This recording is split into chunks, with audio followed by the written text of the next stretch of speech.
नमस्कार दोस्तों। देश में पिछले 24 घंटों में कोरोना के करीब 69,000 केस सामने आए हैं, जो अपने आप में एक रिकॉर्ड है। लेकिन इसके साथ ही कोरोना को लेकर अच्छी खबरें भी आ रही हैं। इसमें सबसे बड़ी खबर यह है कि ऑक्सफोर्ड की वैक्सीन का शनिवार से दूसरे और तीसरे चरण का ट्रायल शुरू होने जा रहा है।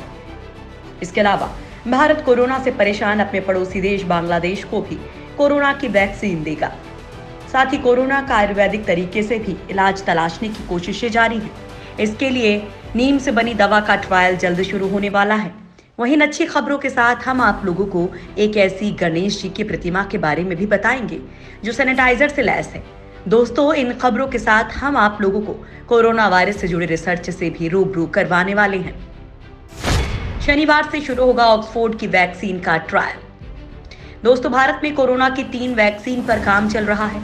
स्वास्थ्य मंत्रालय के मुताबिक एक वैक्सीन का ट्रायल इसी हफ्ते तीसरे स्टेज में पहुंच जाएगा और अब पता चला है कि शनिवार से ऑक्सफोर्ड और सीरम इंस्टीट्यूट की वैक्सीन का तीसरे स्टेज का ट्रायल शुरू होगा।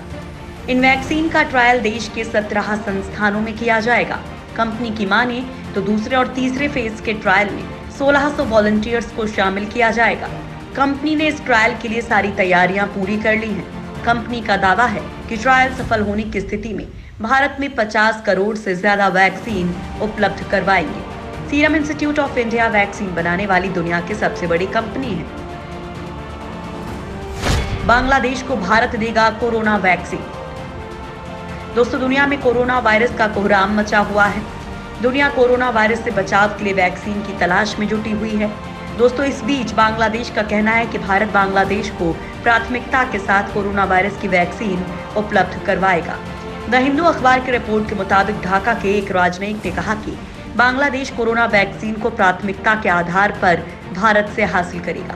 दरअसल भारतीय विदेश सचिव हर्षवर्धन श्रृंगला इस वक्त बांग्लादेश की यात्रा पर हैं।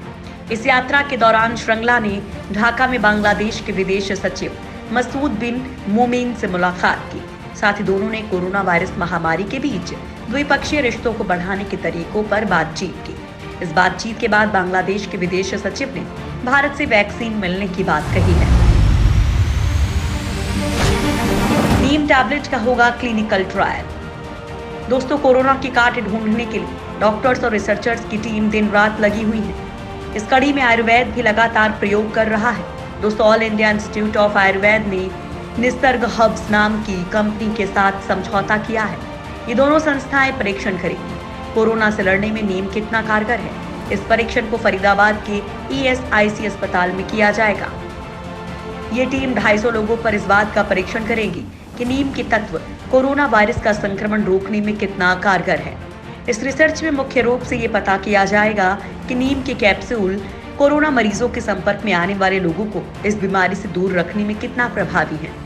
इस परीक्षण के लिए जिन लोगों पर कैप्सूल का परीक्षण किया जाएगा, उनका चयन शुरू हो चुका है। इस प्रक्रिया में 125 लोगों को नीम कैप्सूल दिया जाएगा। रेड्डी लैब ने तैयार की कोरोना की दवा। दोस्तों, कोरोना की वैक्सीन कब आएगी, इसका अब तक कोई ठीक समय नहीं पता चला है, लेकिन कोरोना के इलाज के लिए नई दवा का लॉन्च होना जारी है। इसी कड़ी में डॉक्टर रेड्डीज लैब ने कोरोना की दवा को लॉन्च किया है। कोरोना के इलाज में कारगर साबित हो रहे ड्रग फेविपिराविर को अलग अलग कंपनियां अलग अलग नाम से भारत में लॉन्च कर रही हैं। डॉक्टर रेड्डीज ने भी इस दवा के जेनरिक वर्जन को अविगन के नाम से पेश किया है। रेड्डीज ने इसके लिए फूजी फिल्म केमिकल कंपनी के साथ इसके निर्माण और वितरण का करार किया है। इस दवा का इस्तेमाल हल्के और मध्यम कोरोना वायरस से पीड़ित मरीजों के लिए किया जा सकेगा। कंपनी ने देश के 41 शहरों में दवा की फ्री होम डिलीवरी की सेवा भी दी है। भारतीयों में कोरोना के लक्षण विदेशियों से अलग। देश में कोरोना जब से फैला है, तब से देश के वैज्ञानिक इस बात पर रिसर्च कर रहे हैं कि इस वायरस पर शोध के दौरान वैज्ञानिकों को एक बड़ी बात पता चली। दरअसल शोध के मुताबिक उत्तर भारत के कोरोना संक्रमित मरीजों में सांस और बुखार की परेशानी काफी कम देखने को मिल रही है। अभी तक विदेशी शोध और अनुभवों के आधार पर देश के चिकित्सक लक्षणों से कोरोना संक्रमण की आशंका जानकर जांच या इलाज की दिशा तय कर रही हैं। लेकिन ICMR ने अपने Indian journal of medical research में बताया है कि कोरोना संक्रमित केवल 17% लोगों में बुखार और 5.6% में सांस की परेशानी पाई गई है। यानी भारत के कोरोना मरीजों के लक्षण विदेशी मरीजों से अलग हैं। इस अध्ययन में पता चला कि सिर्फ 17.4% भारतीय मरीजों को ही संक्रमण के दौरान बुखार था। मलेशिया में मिला खतरनाक वायरस, कम जानलेवा। दोस्तों, कुछ दिन पहले मलेशिया में कोरोना वायरस का एक नया स्ट्रेन मिला था जो 10 गुना ज्यादा खतरनाक है। इस वायरस ने म्यूटेशन से खुद को बदल लिया है। अब इस स्ट्रेन को लेकर एक अच्छी बात सामने आई है। समाचार एजेंसी रॉयटर्स के अनुसार संक्रामक रोगों के एक एक्सपर्ट ने दावा किया है कि कोरोना वायरस का D614G स्ट्रेन अधिक संक्रामक हो सकता है, लेकिन यह कम जानलेवा है। यानी लोग इस वायरस से बीमार तो पड़ेंगे, लेकिन मरेंगे नहीं। असल में ये वायरस यूरोप, उत्तर कोरिया और एशिया के कुछ हिस्सों में देखा जा रहा है। इस वायरस की खतरनाक बात यह है कि ये बहुत तेजी से संक्रमण फैला रहा है। दरअसल वायरस का ज्यादा संक्रामक लेकिन कम घातक होना अच्छी बात है। वायरस जैसे जैसे म्यूटेट करते हैं, यानी कि उनके जीन में बदलाव आता है, वैसे वैसे वो कम घातक होते जाते हैं।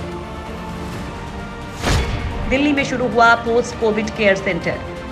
दोस्तों, कोरोना से संक्रमित मरीजों का इलाज तो दिल्ली के अस्पतालों में हो ही रहा है, लेकिन अब दिल्ली में कोरोना से ठीक हो चुके मरीजों के लिए पोस्ट कोविड केयर सेंटर भी शुरू हो गया है।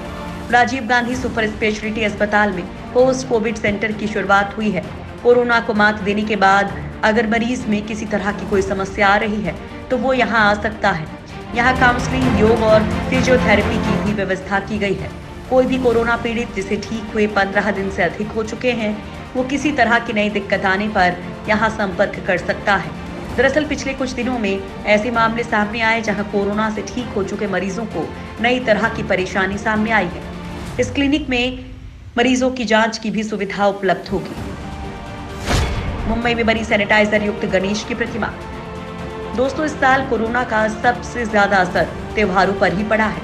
इस समय पूरे देश में गणेश चतुर्थी की तैयारी तो हो रही है, लेकिन कोरोना महामारी के बीच त्योहार की रौनक फीकी नजर आ रही है। दोस्तों, मुंबई के घाटकोपर इलाके में मूर्ति बनाने वाले एक कलाकार ने सैनिटाइजर युक्त गणेश प्रतिमा का निर्माण किया है। इस प्रतिमा में सेंसर इंस्टॉल किया गया है, जिससे जब कोई भी प्रतिमा के आगे हाथ फैलाएगा तो हाथों पर अपने आप ही सैनिटाइजर का छिड़काव हो जाएगा। प्रांजल आर्ट सेंटर के कलाकार नितिन रामदास चौधरी ने इस गणेश प्रतिमा को बनाया है। उनकी माने तो इस साल कोरोना महामारी को देखते हुए सैनिटाइजर गणपति की प्रतिमा का निर्माण किया गया है।